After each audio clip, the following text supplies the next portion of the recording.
산토리, 히비키, 가쿠빈. 언젠가부터 갑자기 인기가 폭등한 위스키가 있으니 바로 일본 위스키입니다. 영국과 아일랜드, 미국, 그리고 캐나다와 함께 당당히 세계 5대 위스키 강국으로 이름을 올리고 있는 일본은 대체 언제부터 위스키를 만들어 온 것인지 오늘은 한껏 그 위상이 높아진 일본 위스키에 대해 알아보겠습니다. 일본 위스키의 역사를 알기 위해선 먼저 꼭 알아야 할 두 사람이 있습니다. 바로 산토리 위스키의 창업자인 토리이 신지로와 니카 위스키의 창업자인 다케스루 마사타카입니다. 다케스루는 일본 위스키의 아버지로 불리는 주인공으로 1894년 히로시마에서 주조업과 제염업을 하는 집안의 셋째 아들로 태어납니다.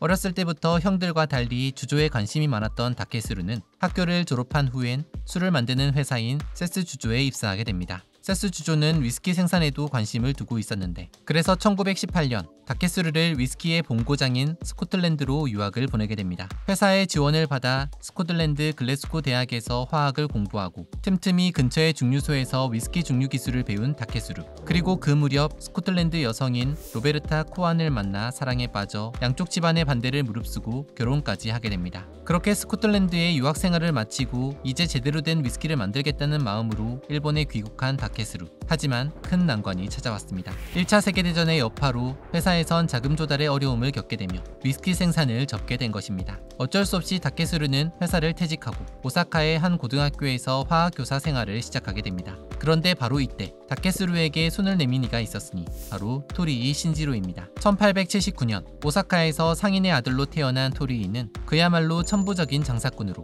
어려서부터 상점에서 일을 하며 포도주나 브랜디, 위스키 등 술에 대해 관심이 많았다고 합니다. 그러다 20살이 되던 1899년 토리이 상점이라는 작은 수입 물품 잡화점을 직접 차리게 되고 1907년에는 아카다마라는 포트와인을 직접 개발해 성공을 하게 되는데 일본 와인 시장의 60%를 점유할 정도의 큰 성공이었다고 합니다. 그러면서 토리이는 자연스럽게 와인통에서 오랜 시간 숙성시킨 술이 메가 증류주와 비슷한 특징이 있다는 것을 알게 되며 직접 위스키를 만들고 싶다는 꿈을 갖게 됩니다. 하지만 누가 일본에서 위스키를 만드느냐며 모두가 뜯어말리던 상황에 마침 스코틀랜드에서 위스키 제조 방법을 배우고 온 다케스루를 알게 되었고 토리이는 다케스루에게 손을 내밀게 된 것입니다. 당시 일반 대졸자 연봉의 10배에 해당하는 4,000엔이라는 파격적인 조건으로 다케스루를 영입하게 된 토리이. 그렇게 운명적으로 만나게 된 두 사람은 1923년 일본 최초의 몰트 위스키 증류소인 야마자키 증류소를 오사카 근교에 세우게 됩니다. 사실 다케스루는 스코틀랜드와 풍토와 더 비슷한 홋카이도에 증류소를 세워야 한다고 주장했지만